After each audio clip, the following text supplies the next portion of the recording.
কথায় আছে সব তীর্থ বারবার গঙ্গাসাগর একবার। মেন এন্ট্রান্স থেকে দু পা হেঁটে আসলে তোমরা এখানে মন্দির পাবে। ভারত সেবাশ্রমের সঙ্গে যে মন্দিরটা তোমাদের বলছিলাম, এই সেই মন্দির, অপূর্ব সুন্দর কিন্তু কারুকার্য করা আছে। আচ্ছা, আমরা যে রুমটায় আছি তোমাদের বলি, ফার্স্ট যে রুমটা দেখতে পাচ্ছ এই রুমটায় আমরা আছি। মোটামুটি এখানে কিন্তু বিভিন্ন বিভিন্ন এটা রুম আছে, মোটামুটি 300 আছে, 400 আছে, 500 আছে, বিভিন্ন টাকার কিন্তু এখানে রুম পাওয়া যায়।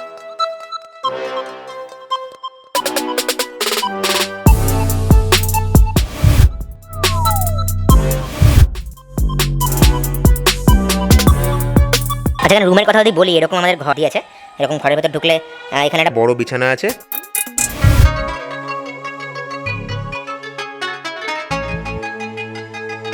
কথায় আছে সব তীর্থ বারবার গঙ্গাসাগর একবার। হ্যাঁ, চলে এসেছি গঙ্গাসাগরে। আগের পর্বে তোমরা দেখেছো গঙ্গাসাগরের ডিটেলস ভিডিও, কিন্তু এই পর্বে তোমরা দেখবে যে গঙ্গাসাগরে এসে অনেকে যে ভয়টা আমরা পেয়ে থাকি যে সাগরে আসলে কি আমরা সেই থাকার জায়গা পাবো,